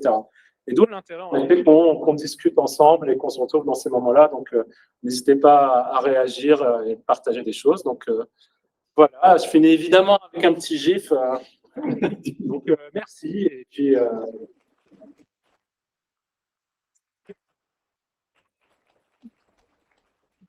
Est-ce que vous avez des questions? tout en haut. Merci. Et après, je vais la lancer comme ça. Je vais juste la lancer comme ça, il est là. J'ai un peu de pub aussi. Du coup, ma question, c'est sur la definition of done. Est-ce que c'est quelque chose qui doit être rempli un peu en self, enfin par chaque designer, ils se font une petite évaluation, auto-évaluation de qu'est-ce que j'ai fait sur mon projet, ou est-ce que il y a quand même quelqu'un qui vérifie derrière si ça a vraiment été fait ou pas, quoi? Très bonne question. Moi, alors, pour la definition of done, en fait, vu qu'on partait de quasiment rien, parce que chaque designer avait un peu ses automatismes, mais il n'y avait rien de commun. L'idée, c'était au moins leur mettre dans la première étape ça à disposition. Et comme ça vient aussi d'un rituel agile qui fait qu'à la base, c'est un standard pour démarrer. Et en équipe, quand on démarre une initiative, un projet, on se dit quels sont les critères qui sont les plus pertinents pour moi. Donc, on leur fait confiance pour se dire quels sont les critères les plus pertinents et qu'ils les utilisent. Donc, c'est à eux de checker. On laisse cette confiance-là parce que l'idée, ce n'est pas de fliquer. Parce qu'aujourd'hui, on n'est pas non plus dans un contexte où on peut réellement fliquer. Et en tant que DesignOps, on n'a pas aussi autorité de le faire. Chaque équipe de, par exemple, design a un design director au-dessus qui est en charge d'une équipe sur un périmètre précis. Donc, en termes de vraiment qualité, gestion de la qualité sur une équipe, sur un individu, je dirais qu'il faut que ce soit le designer. Nous, on est là pour essayer de garantir un certain niveau de standard. Et aujourd'hui, on ne traque pas à ce niveau-là. Ça ne veut pas dire que demain, on ne va pas forcément remonter ça dans un dashboard pour que ce soit visible et qu'on se dise, en fait, sur cette équipe qui est en charge de ce scope-là, sur toutes leurs données, en fait, ils sont à même pas à 30% de complétion sur les critères qu'ils ont. C'est moyen. Ça, en soi, ça serait intéressant de l'avoir. Mais aujourd'hui, on ne le fait pas. Ok, ça marche, merci. Et juste le travail, vous disiez que vous étiez deux. Vous vous répartissez comment les 4 piliers que vous avez mis au début? C'est chacun fait un peu de tout ou Ouais, on le fait de façon assez collégiale. Alors, Damien, lui, il est lead design ops. Moi, je suis senior. C'est lui qui, du coup, qui manage notre équipe de deux. L'avantage, c'est que, du coup, toutes les réunions plutôt de management global, etc., moi, je suis un peu protégé de ça. Donc, je peux me focaliser sur le faire. Et comment on fait entre nous, c'est qu'on passe la liste des initiatives, on les priorise et on voit en fonction de nos compétences et de nos appétences qui prend quoi. On fait en sorte toujours d'avoir une personne côté design ou un design manager qui est contributeur des différentes initiatives qu'on a. Il y en a des toutes petites, des moyennes, enfin il y a de toutes les tailles. Okay. Merci. Question. J'avais une question pour toi, mais aussi pour Sébastien. Quel est votre rapport avec soit le VP Design, soit le Head of Design? Comment vous collaborez en fait par rapport à tout ce que vous mettez en place et les objectifs qu'on vous donne? Enfin, voilà. Très bonne question aussi. En fait, on est en toute transparence généralement sur ce que nous, on identifie comme besoin ou comme point de friction pour les designers. Il y a des points hebdo avec tous les directeurs et le VP. Chaque semaine, on a des points. On passe en revue du coup tous les problématiques qu'on a, l'avancement sur les initiatives. Typiquement, pour l'avancement sur les initiatives, on a un Notion où chaque semaine, rien qu'en Design Ops, on se retrouve. On fait un progress de ce qu'il y a. Le VP passe en revue ça aussi. Et il y a, de façon très concrète, il y a un Slack channel, on interagit, on avance et c'est tout. C'est de la transparence, beaucoup de réactivité aussi. et ça permet d'aller vachement vite. Moi, par exemple, pour donner de la visibilité, ce que je fais, par exemple, un Notion avec une vidéo ou un Canvas avec une vidéo, où je dis, ben voilà, un petit update sur l'avancement de ce sujet-là. Voici les préconisations pour la suite, et ben ça. Et ils réagissent, c'est efficace. Voilà. C'est toujours mieux, en réalité, évidemment, de voir les gens en live. Ça, c'est sûr et certain. On fait avec le contexte actuel. Voilà. Et dernière question. Ouais, vas-y. Non, c'est dernière question. Il y a un enjeu du coup avec qui je travaille, de pouvoir bien le documenter et de bien le partager avec tous les designers. Comment tu fais par semestre avec cette. Yes. Alors, merci. En fait, on capte les feedbacks de façon semestrielle de cette façon-là. Mais sinon, on a plein d'astuces pour arriver à avoir du feedback de façon continue avant.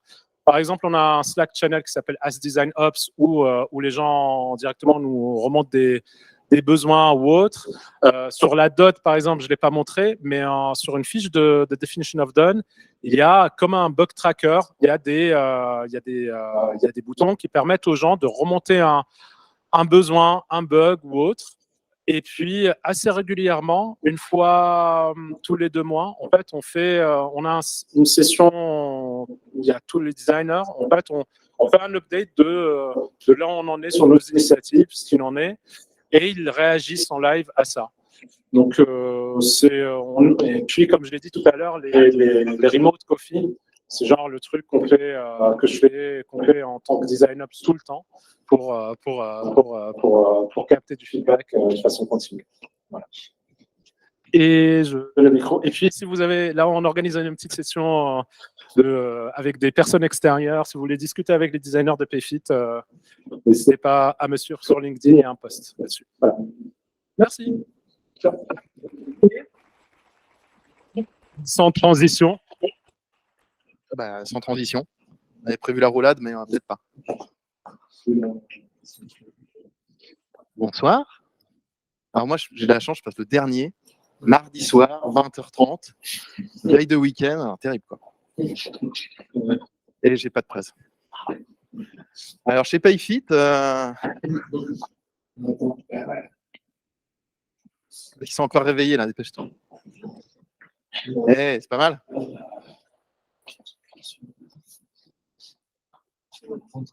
Ok, on est parti, ça devrait le faire.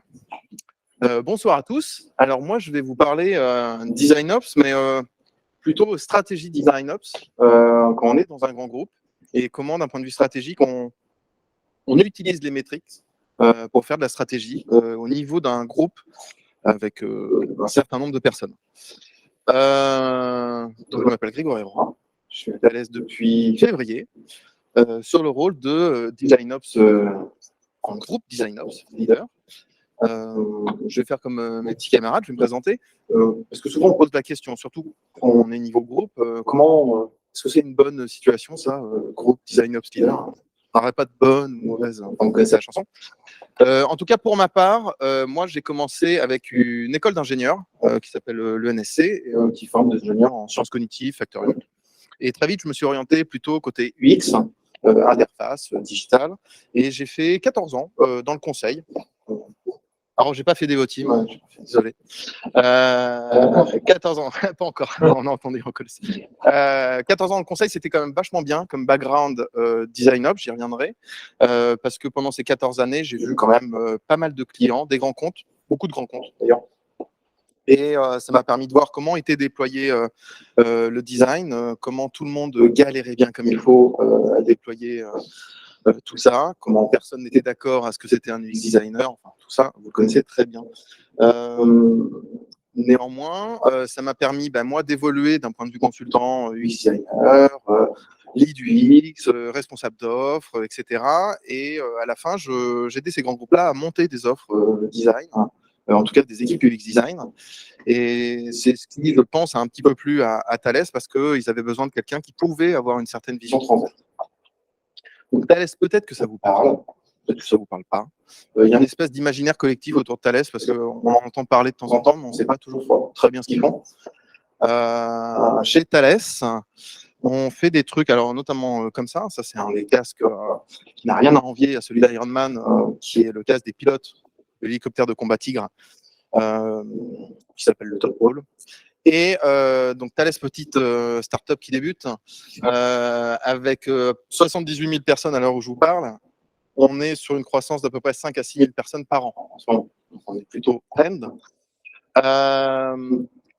Merci Nicolas d'avoir corrigé le 300, hein, comme j'avais demandé. Donc là, c'est pas 30 et 0, c'est 300. Ça représente dans ces 78 000 la part des designers. Alors, chez Thales, les designers, c'est comme chez tout le monde, hein, on se bat à savoir ce qu'il y a là, dans cette catégorie-là. Néanmoins, l'un des premiers travail que j'ai eu, en tout cas à faire en arrivant à Thales, c'était de dire, OK, c'est quoi la famille professionnelle des designers chez Thales? Ça a été un grand job. Il y en a plein qui n'étaient pas contents, mais néanmoins, on a à peu près réussi. On a 4 métiers, pour vous donner les détails d'ailleurs. Nous, on a 4 métiers dans la famille professionnelle design. On a les UX/UI, jusque-là, ça va. On va avoir les designers stratégiques prospectifs qui accompagnent nos clients sur qu'est-ce que ça va être l'usage de demain de mon futur produit. On va avoir les designers industriels, ceux qui font nos produits, parce qu'on a beaucoup de produits physiques. Et on va avoir les ergonomes et les human factors. Peut-être que ça parle à certains d'entre vous, notamment des gens qui travaillent là-dessus en disant OK, on a un pilote dans des situations complexes, on lui affiche plein de trucs devant le nez, est-ce qu'il va comprendre, s'évanouir, est-ce que ça va lui sauver la vie, ou l'inverse. Donc on a des gens, mon métier c'est ça. 70, c'est pour le nombre de pays où on va retrouver des gens de Thales. Et 6, c'est les maisons chez Thales. Alors chez Thales, Thales Group est en fait un assemblage de Thales. Donc on va retrouver aujourd'hui, ça peut changer, évoluer, on en avait 7 il n'y a pas si longtemps, ce qu'on avait appelé des GBU. Et des GBU, c'est des entités qui ont des gammes de produits, en tout cas des savoir-faire plutôt spécialisés dans différents domaines. Ça va avoir son importance pour la suite. Pour la suite, justement, donc ça, c'est à peu près la carte de OK, c'est quoi Thales? Mais concrètement, qu'est-ce qu'ils font, Thales? Alors, Thales, on aime bien dire Thales is everywhere. Il y a des chances que, juste aujourd'hui, vous avez utilisé 2-3 fois des produits Thales, des services Thales. Pour vous donner des petits exemples, allez, quelques chiffres très vite, pour vendre un peu la maison. 80% de la sécurité des transactions par carte sont faites via des algos Thales. Et on arrive presque à 100% quand vous faites du sans contact. Pensez à nous quand on fait du sans contact. Voilà. Ça va, ça se passe bien. Hein. C'est rarement fait. Hein. Quand vous avez 20 €, c'est 20 € qui sortent sur votre compte. Pareil sur les téléphones, les constellations les télécoms, c'est des constellations de satellites, blablabla. 75% de l'ingénierie des constellations de satellites de télécom, c'est du Thales. Quand vous appelez un copain, c'est aussi Thales.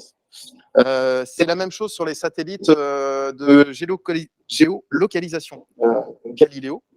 En Europe, généralement, quand vous allumez votre GPS ou vous demandez à Google Maps où vous êtes, c'est les Galileo qui vous situent. Galileo, dans le 1000, c'est Thales. Alors, je vais pouvoir continuer comme ça longtemps, mais on va aller plus vite. Je ne peux pas ne pas parler de la partie militaire qui représente un peu plus de 50% des produits Thales. On va retrouver beaucoup de choses sur la défense. Donc, tout ce qui est supervision, radar, l'optique, le cœur du métier de Thales, c'est vraiment la défense, c'est détecter de la jumelle à 50 mètres au satellite à 500 km, puis tout ce que vous avez entre. Et beaucoup d'équipements aussi militaires. Donc là, on reconnaît le fameux casque dont je vous ai parlé, et puis l'avionique, ça c'est un tigre. L'avionique qui est une part très importante chez Thales, même civile. 2/3 des tours de contrôle sont en équipement Thales, et 2/3 de l'avionique des avions sont en équipement Thales. Niveau avionique, on est très présent. Et puis, il y a d'autres choses, on ne s'en rend pas forcément compte, on ne sait pas forcément. Quand vous allez passer une radio, 50% du temps, l'imagerie, elle est faite par des algos Thales. Et on pourrait continuer comme ça très longtemps. On va s'arrêter là. La problématique de tout ça, en tant que design ops, c'est de dire, OK, comment on va faire du design ops pour plus de 1000 produits et en ayant une approche qui est relativement commune, notamment par les metrics. Donc, on va sortir un peu de tous ces produits compliqués. On va reprendre une analogie très simple. Vous êtes un maraîcher et vous avez une soudaine envie de faire tous les légumes et les fruits que vous voulez, et vous vous dites, OK, je vais engager un gars qui va me trouver des points communs, des points d'amélioration pour faire des bons produits qui sont beaux, qui répondent aux attentes de mes consommateurs et qui leur donnent une belle expérience gustative. Vous allez très vite trouver des problèmes. C'est que vous n'allez pas utiliser forcément les mêmes méthodes pour faire pousser des patates que faire pousser des cerises, etc.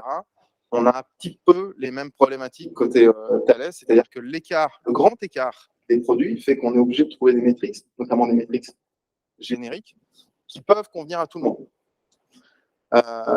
Alors, convenir à tout le monde dans notre organisation. On va mettre de côté les fruits et légumes. L'organisation extrêmement schématique chez Thales. Il y a des Thalesiens dans la salle, ils vont sauter au plafond quand ils vont voir ça. Désolé, vous ne le répéterez pas. Ça, c'est l'orga chez Thales. Extrêmement simplifié. Je vous assure, on est capable de faire beaucoup plus compliqué. Un COMEX tout en haut, des équipes transversales et nos fameuses maisons, les GBU. Et à l'intérieur des GBU, on a des BL, les business lines. Par exemple, typiquement, si je prends la GBU qui fait l'avionique, à l'intérieur, on a une business line qui fait l'IFE, In-Flight Entertainment. C'est quand vous prenez les avions et que vous faites des grandes distances, c'est votre petit écran interactif, vous allez choisir votre film. Voilà. À peu près la moitié, c'est la moitié du marché pour Thales sur ces écrans interactifs. Bon, mais ça, c'est une business line. Donc, c'est entre 500, 2000, 3000 personnes par petit carré. Donc, revenons à nos moutons. Côté DesignOps, moi, je travaille ici, exactement, dans une case qui s'appelle la direction des opérations, qui est transverse, et qui reporte au COMEX du groupe, mais qui travaille pour les GBU. DesignOps, on l'a déjà dit plein de fois, on travaille pour les designers. Donc, mon travail à moi, il va aller de parler avec notre fameux COMEX, en tout cas de leur rendre compte. Je ne leur parle pas forcément directement. Au-dessus de moi, j'ai le CDO du groupe qui, lui, a la chance de s'asseoir à la table. Alors, on lui donne l'honneur de s'asseoir à la table de temps en temps. Et il va présenter notamment des métriques DesignOps. Ces métriques, elles vont servir à ce niveau-là stratégique à une chose qui est très importante pour les designers, c'est valider des plans qui sont des plans, alors ça va être très large, hein, ça va être donner des accords pour des financements de licences. OK, on va acheter tel logiciel qui sert à nos designers, à tout le monde dans le groupe. On l'a fait avec un éditeur très connu qui est en train de se faire acheter par Adobe, donc je ne le citerai pas. Il y a, voilà, donc c'est un ensemble, il y a des licences, il y a aussi des formations, on va demander plus d'argent pour les formations, pour les carrières pass, pour cette discipline design, on va demander plus de moyens côté R&D, on va demander plus de moyens dans certaines équipes, mais ça, finalement, c'est de l'argent. À chaque fois, si on est très mathématique, c'est de l'argent. L'argent, il vient d'en haut. En tout cas, les accords pour donner de l'argent, ils viennent d'en haut. Donc, il faut discuter avec ces gens-là, leur donner des métriques qu'ils vont comprendre et qu'on va construire avec eux. Alors, ça tombe bien parce que les gens du COMEX, ils voient l'entreprise par des métriques. C'est leur façon de voir l'entreprise, notamment. Il n'y en a pas dans la salle, donc je ne devrais pas me faire virer tout de suite. Mais c'est vraiment leur dada. Eux, c'est les grands tableaux avec plein de métriques. Ils les comprennent bien et pour eux, c'est clair et efficace. Alors forcément, quand on parle de métriques claires et efficaces et que derrière, on commence à parler de design, puis qu'on a des grandes ambitions sur le design, faire des beaux designs, des designs qui sont premium, des choses qui donnent envie, le traduire en métrique, c'est pas toujours évident. Et puis leur faire comprendre à eux, même un militaire, quand il a un produit qui peut donner envie, ça a une importance. Ça peut paraître un peu antinomique, mais pourtant, il y a eu des cas très connus dans le militaire où ils ont mis du design vraiment extérieur et les armées ont pu s'acheter. Ces métriques-là, en tout cas, revenons à nos moutons, nous, nos métriques à nous, on a une façon de les... On va avoir une façon de les aborder. Comment on va aborder des métriques pour parler avec au COMEX? Quels vont être les éléments qui vont leur parler à eux? Alors, le premier élément, je vous donne plein de tips quand vous discuterez avec votre COMEX. Le premier truc, c'est de s'aligner au plan stratégique. Parce qu'ils ont leurs métriques, ils ont surtout leur plan stratégique. Tous les grands groupes ont un, voire deux plans stratégiques, des transformations digitales. En ce moment, les grands groupes sont à peu près tous alignés, ils ont un plan stratégique à 2030. Voilà. Nous, on l'a aussi. Donc, on a notre plan stratégique à 2030. Et en fait, ce plan stratégique, ça a été abordé, il a une suite d'OKR. Des OKR, des KPI, je ne vais pas vous faire un cours sur ce que c'est les OKR, les KPI, mais en tout cas, il va avoir une suite de chiffres auxquels le design a tout intérêt à s'y raccrocher. Un taux de déploiement, un taux de satisfaction utilisateur, là, c'est chacun trouve la bonne métrique, mais en tout cas, l'important, c'est d'arriver et de dire, ah, dans votre plan stratégique, il y a un OKR hyper important, c'est ce chiffre-là, et nous, on va vous aider à l'alimenter. Si vous avez de la chance, ils disent « Ah oui, ça nous arrange ». Vous partez de là. Deuxièmement, vous vous doutez bien que dans un petit groupe de 80 000 personnes, il va vous falloir des relais. Je ne relève pas moi-même les métriques dans à peu près 1000 projets en cours. Aujourd'hui, on a un vrai travail sur les relais. Donc les relais, de manière bête et méchante, c'est au moins une personne responsable, donc un HOD, un Head of Design par Global Unit, qui, lui, va être un point de relais au business line, qui, elle, va être un point de relais au projet. C'est un enchaînement de relais dans lequel on va envoyer nos métriques. Donc, vous vous doutez bien que si on envoie le fichier des métriques, enfin, ça peut être plein de choses, mais si vous envoyez vos métriques comme ça dans la nature, vous avez intérêt que la façon de les faire, l'instruction soit claire. Parce qu'on n'est pas derrière les gens à dire « Ah oui, non, il a bien relevé le truc. Pourquoi 12 ?» Donc, il y a aussi une chose importante dans votre stratégie de création de métriques, c'est OK, elles sont accompagnées d'une instruction claire et précise. Et tout ça, à la fin, on va reboucler avec nos amis du COMEX. Quand vous allez remonter les choses tout en haut, il faut que ça soit simple. Mais alors, vraiment simple.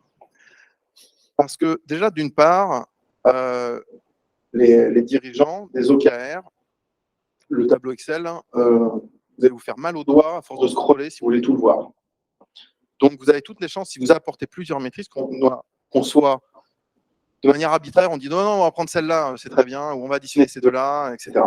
Donc, comme le design, on n'est pas encore majoritaire dans le groupe, on y travaille encore, on doit faire en sorte que notre métrique, elle est clairement identifiable, elle est facile, et surtout, elle est non interprétable. Alors ça, c'est un truc hyper important. Comme je vous le disais, je ne peux pas être derrière chaque personne qui font les métriques, et puis je ne suis surtout pas derrière chaque réunion où ça parle des métriques pour expliquer les choses. Donc il faut que quand la métrique elle est affichée quelque part, et quand typiquement elle est affichée sur le bureau du PDG, il faut que ça soit simple. Il faut que ça soit simple, clair, net et précis. Alors ça va, hein, c'est COMEX, généralement, c'est X Polytechnique, mine ou les deux. Donc, c'est des gens qui percutent relativement bien, il n'y a pas de souci. Mais néanmoins, ils aiment bien quand c'est clair, quand c'est efficace. Le rouge, c'est pas bien, le vert, c'est bien. Et puis, je ne peux pas inverser les choses entre elles. Quand vous avez tout ça, vous pouvez partir à la création, à l'architecture de vos métriques. Donc, jusque-là, vous avez une super animation. Google Stack, c'est vraiment... Et donc, on va rester simple, et puis on va essayer de construire une architecture. Cette architecture des métriques, on va la faire... On peut la faire en partant du bas, mais on peut la faire en partant du haut. On va adresser des gens auxquels il faut une métrique qui est plutôt simple. Et donc, en gros, on va donner un indicateur. Il faut qu'à la fin, ça mouline, et ça donne au moins un indicateur. Parce que si vous en avez un gros, vous avez des chances qu'il apparaisse dans les plans stratégiques, vous avez des chances qu'il apparaisse dans les OKR, et vous avez des chances de pousser les choses. Alors, vous n'allez pas en fait chercher cet indicateur. L'indicateur groupe, c'est juste la moulinette des 6 indicateurs des GBU, avec un petit truc entre les deux. Mais vous n'allez pas calculer les indicateurs des GBU. Les indicateurs des GBU, c'est juste les 25 indicateurs des BL qui ont été relevés et qui ont été moulinés en indicateurs de GBU. Vous n'allez pas calculer les indicateurs des BL. Vous allez relever les 200 indicateurs des projets, d'où l'intérêt de faire des relais. Aujourd'hui, 200, je ne donne pas le chiffre exact, c'est un peu plus, un peu moins, mais on est dans ces eaux-là. Il y a un peu plus de 1000 projets et services. tous n'ont pas d'UX, tous ne sont pas applicables à de l'UX. Néanmoins, c'est des choses sur lesquelles on travaille, on aimerait en avoir plus. Mais aujourd'hui, voilà, on a ces indicateurs-là. Et donc, en fait, finalement, cette espèce de couche orange là, qui est elle, le vrai endroit où vous allez, donc c'est les projets, c'est là où vous allez relever les choses. On va garder en tête tout ce qu'on a dit avant, et on va aller attaquer justement cette couche orange là, et de se dire, ok, comment on construit des choses qui sont simples et efficaces. La première chose, c'est ça, on l'a tous dit, je pense que je vais le redire du coup, c'est fait maison, c'est fait à la main, c'est les vôtres, l'indicateurs. C'est très difficile de dire, ok, j'ai lu un truc sur LinkedIn sur les 3 meilleurs indicateurs. Si vous voulez faire du buzz, faites cet article-là, mais c'est assez dur de transposer from scratch des indicateurs. Il y en a des faciles, il y en a des plus compliqués. Le plus compliqué pour nous, à la limite, c'est pas forcément trouver des indicateurs. Ça a été dit, il y en a plein des indicateurs, on peut en trouver plein, des très très cool. La problématique pour un très grand groupe, c'est de faire consensus. Aujourd'hui, nous, on navigue à peu près à 35 équipes design différentes. Il y en a qui font du militaire dans le dur d'un projet qui sortira dans 12 ans. Et j'ai des gens qui font du service web d'un truc qui va sortir dans 6 mois. Ils n'ont pas vraiment les mêmes contraintes. Néanmoins, l'idée, elle est de se dire, OK, on part de là, comment on va trouver des métriques qui peuvent correspondre à ces gens-là. Donc déjà, on va les découper en 2 grandes familles. Je ne vous les donnerai pas, hein, mais je vais vous donner les catégories quand même. De notre côté, on a 2 grandes familles. Donc, on a des familles quantitatives et des familles qualitatives. Le but, c'est que ce soit, encore une fois, très facile. Moi, il y a la notice, c'est vraiment de la notice IKEA, c'est-à-dire que même le front-end développeur, il pourrait théoriquement remplir les indicateurs. Le mieux, c'est un UX quand même, mais s'il n'y en a pas, dans la théorie, ça peut être rempli par le lead de l'équipe. Donc, les indicateurs sont tous écrits. On a des quantitatifs et des qualitatifs. Qualitatifs, si je peux vous en donner un, parce qu'il y a quelqu'un dans la salle à qui ça va faire plaisir. On a le déploiement du design system. Aujourd'hui, alors c'est un indicateur qui doit être sur 5. Donc, en gros, 0, vous n'utilisez pas le design system du groupe. 1, vous avez fait 3 couleurs et 2 pictos. 3, vous avez fait une bonne partie, vous avez utilisé plutôt pas mal le design system. 4, toute votre appli, votre interface utilise le design system. Et 5, ça c'est le bonus, c'est vous avez déployé le design system, mais en plus, vous avez contribué à améliorer le design system du groupe. Vous avez créé des assets pour le design system du groupe. Après, vous avez 5, etc. Et donc, en gros, on a trouvé, nous, nos critères qualitatifs, des noms, etc. Et puis, du quantitatif, bête et méchant quantitatif, résultat de test utilisateur sur le produit, ça peut être du NPS, attractif, enfin, vous trouvez ceux qui correspondent, mais des indicateurs qui vont être plus, pour le coup, mesurables. Ces indicateurs, ils vont générer 2 grandes familles, 2 résultats. Un premier résultat qualitatif, un premier résultat quantitatif. Et à la fin, ça vous fait un premier score. Il y a des pondérations, il y a des... qu'est-ce qu'on a d'autre? Des mix de choses. On va essayer aussi de ramener sur les valeurs et les mêmes échelles. Et à la fin, ça fait ce qu'on va appeler une scorecard. Alors ça, c'est pas nous, on l'a pas inventé. Scorecard, c'est des métriques qui sont très, très utilisées. Alors, très utilisées côté RH souvent, pour suivre les évolutions des gens, les niveaux de compétences, etc. Pour vous donner une idée de ce que c'est une scorecard, si vous ne savez pas, c'est pas les nôtres, mais c'est un exemple, elles se ressemblent relativement. Ça, c'est une scorecard d'un projet. Donc, en gros, les infos du projet, le nom, une description, le poids, parce que quand vous avez plein de projets, vous pouvez avoir des poids différents. Un projet à 10K, ce n'est pas la même chose qu'un projet à 10 millions. Vos différents indicateurs, et puis un score agrégé. Voilà, en gros. Donc ça va vous donner, de manière simple et rapide, une métrique d'un projet. Ce que vous allez faire, vous allez essayer de les ramener, d'en ramener le plus possible. Donc ça, c'est un grand débat aujourd'hui de dire, OK, on va mesurer le maximum de projets. Donc vous vous battez sur des équipes qui disent, mais nous, on n'a pas de UX design. Eh ben, c'est pas grave. Vous avez une scorecard qui est pas d'une couleur, qui est plutôt couleur rouge, mais c'est important pour le groupe d'avoir une visibilité. Donc on se bat aussi beaucoup à décomplexer les gens en disant, c'est pas grave. votre projet, il n'est pas à jour, mais notre but à nous, il n'est pas de vous taper dessus, il est de vous aider. Donc, on a besoin d'avoir cette vision globale. Donc, quand vous avez fait ça, vous avez cette strate-là. Si vous vous rappelez les strates de la construction de la hiérarchie, vous avez ça. Si vous avancez, on va les agréger et puis on va faire ce qu'on va appeler les business lines. Donc, en gros, c'est tous les projets d'une business line. Et donc là, vous allez arriver sur cette agrégation ici. Elle est automatisée, en fait. Ça peut être avec de l'Excel, du Power BI, ce que vous voulez, c'est pas très compliqué. Mais vous agrégez au fur et à mesure les choses. Et en fait, on va continuer, on va remonter. Et à la fin, on a une présentation de nos 6 maisons chez Thales. Et puis, on va dire, bah, OK, il y en a dans le rouge, il y en a dans le vert. Le quanti moyen, le quali moyen, il est là. Le nombre de projets relevés, il est à peu près là. On donne quelques grands. Et puis, il y a une valeur globale. Et à la fin, bien sûr, on peut aussi... Alors, on est fan, on n'est pas fan, mais on peut aussi encore agréger un coup de plus et avoir un seul indicateur que l'on donne pour l'OKR. Là, il y en a plein. C'est des niveaux de maturité de l'UX. Vous allez trouver sur Internet des modèles de maturité de l'UX, des pourcentages de déploiement de l'UX, voilà, etc. Vous avez IBM qui utilise un truc qui est le nombre d'UX en ratio par rapport aux développeurs dans un projet. Donc, il y a un nombre incalculable d'indicateurs qui peuvent être remontés très haut. Après, à vous de décider ce que vous remontez. Mais encore une fois, on part d'en bas et ça remonte en haut tout seul. Pour se laisser un peu de temps aux questions, ce qui est très important, en tout cas sur ces indicateurs, c'est que ce n'est pas une fin en soi, surtout dans un grand groupe qui bouge avec beaucoup de monde. Donc, il y a 3 grands principes où on essaye d'être attentif sur ces indicateurs. Le premier, justement, on essaye d'écouter. Donc, on écoute en interne. Les gens nous remontent en disant « Ah, ben là, cet indicateur, moi, il ne me convient pas. » C'est à chaque fois, ça fait 1 an, je suis en non applicable sur cet indicateur parce qu'il ne convient pas à mon domaine d'activité. Donc, on va se dire bah, « OK, comment on peut aller chercher quelque chose qui fonctionne à plus de gens ?» On va bien sûr regarder à l'externe, regarder ce qui se fait. Ben voilà, c'est pourquoi je suis là aussi aujourd'hui, c'est de voir aussi ce que font les autres, entendre ce que font les autres, discuter avec les pairs. Le design ops, c'est très récent, entre guillemets, de manière structurée dont on l'a aujourd'hui. Donc les choses évoluent, il y a des bonnes insights qui arrivent.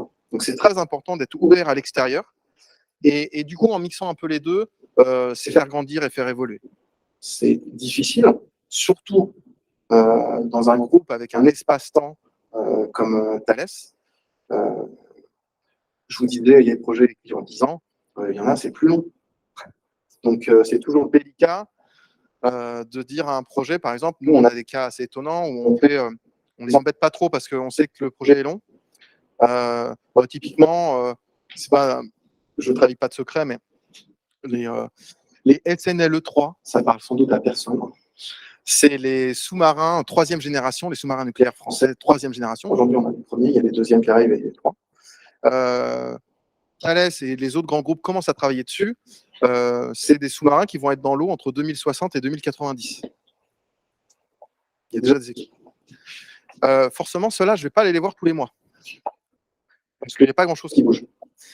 Donc, il y a aussi dans les évolutions le fait de faire évoluer la pratique, faire évoluer la façon dont on remonte les métriques pour que justement ça remonte de manière fluide, qu'on ait la confiance à tout le monde.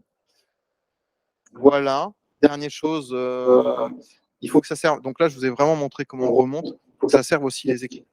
Une des choses qui était importante, je vais juste revenir là. On revient en arrière, ça marche? Ouais. Vous faites les métriques agrégées. Il faut savoir qu'en fait, à chaque couche, il y a un grand chef. Il y a le patron d'une GBU. Donc lui, ça l'intéresse vachement, cette partie-là. Pareil, il y a des patrons de business line. Eux, ça les intéresse énormément d'avoir dans leur business line quel projet, etc. pour leur rendre compte. Donc après, l'agrégation, elle n'est pas faite à des niveaux aléatoires, elle est faite à des niveaux décisionnaires pour accompagner aussi les gens et donner le scope au bon endroit et aux bonnes personnes. Pour faire bouger les choses. Voilà. 21 minutes.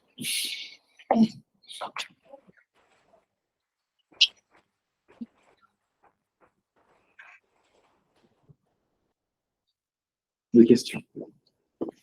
Pas de questions. C'est bon? Allez, vas-y, je t'entends. La folie. Relever ce challenge, surtout qu'au début, quand on m'a annoncé que j'allais être tout seul, alors c'est plus le cas, et encore une fois, c'est pas un travail de SAP parce que j'ai justement, comme je vous disais, des relais.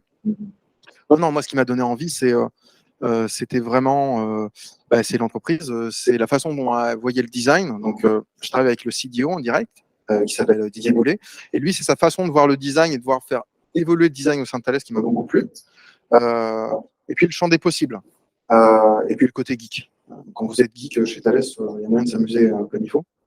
Donc on voit des trucs très très drôles. Mais non, c'est l'entreprise, le challenge, effectivement. Et puis la vision, il y a un bon trend, en tout cas dans l'entreprise actuellement, sur les designers. C'est encore une fois une entreprise où il y a un OKR design devant le PDG. Sur des entreprises de cette taille-là, c'est rare, vraiment. Et en France, c'est très rare. Donc non, il y a un bon trend depuis. Oui. Tu as parlé de pondération des indicateurs en fonction de. Alors, tu as évoqué le budget. Est-ce qu'il y a le nombre de designers qui bossent dessus? Enfin, qu'est-ce qui peut faire varier justement cette pondération? C'est un gros sujet, ça, la pondération. Parce que y a plein de choses. Il y a la temporalité d'un sujet. Par exemple, tu vas être très très amont en R&D. On va, entre guillemets, laisser les gens tranquilles. Le produit sort dans 5 ans. Il n'y a pas encore eu énormément. Par exemple, ils n'utilisent pas de design system. C'est normal, ils sont en R&D à 10 ans du truc. Donc, on va peut-être pondérer, on va essayer de travailler avec eux en disant, OK, la note sur le design system, on va peut-être pas trop t'embêter avec ça, on va pas te plomber parce que tu l'utilises pas 10 ans avant. Donc, la pondération, elle est un peu au cas par cas. C'est un cas très difficile, la pondération, parce que justement, on va tomber un peu dans les cas par cas. Et c'est ce qui est très difficile à faire dans un groupe de cette ampleur-là. On essaye d'éviter, surtout quand on veut remonter des choses de manière fluide vers le haut. Le cas par cas, en fait, vous cassez la fluidité parce que vous vous arrêtez. Vous dites, OK, on va voir comment toi tu fais. Vous avez ça, vous avez. Puis quand on aborde ça, il peut y avoir des soucis. Puis dire, pourquoi lui, c'est pas grave pour lui ça, et que moi c'est grave. Voilà. Donc, on va rentrer dans des débats comme ça, donc c'est un élément délicat.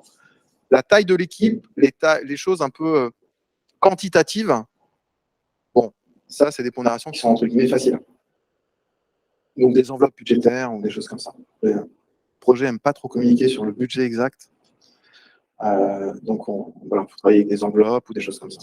Mais oui, la pondération, c'est un vrai travail d'amélioration. Là, je ne l'ai pas dit, nous, justement, avec l'espace-temps, enfin le temps qu'on a, nos scorecards et nos métriques, elles évoluent lentement ou alors par à-coup. C'est-à-dire qu'on va les laisser, on va les faire durer 2 ans, on va ramener plein, on va faire sur cette version-là, pendant 2 ans, on va les garder, et puis on va agréger côté design ops toutes les remarques, et puis on va les travailler et dire, OK, nouvelle version, nouvelle règle du jeu. Donc voilà les nouvelles. Et puis celles-là, on va les faire lire, on va laisser autant aux équipes de faire revenir les insights, et on va les faire évoluer comme ça. Mais les métriques en elles-mêmes, on va leur laisser le temps de vivre. On les fait évoluer doucement.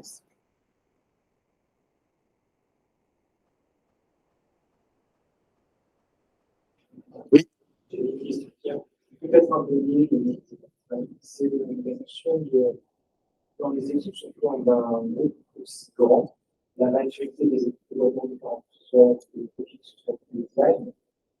Et pour moi, le design ops a cette vocation d'aider le design opérationnel à justement bosser comptablement. On ne peut pas être dans son coin, on peut essayer des choses, en fait, on peut dire des anticipants maintenant.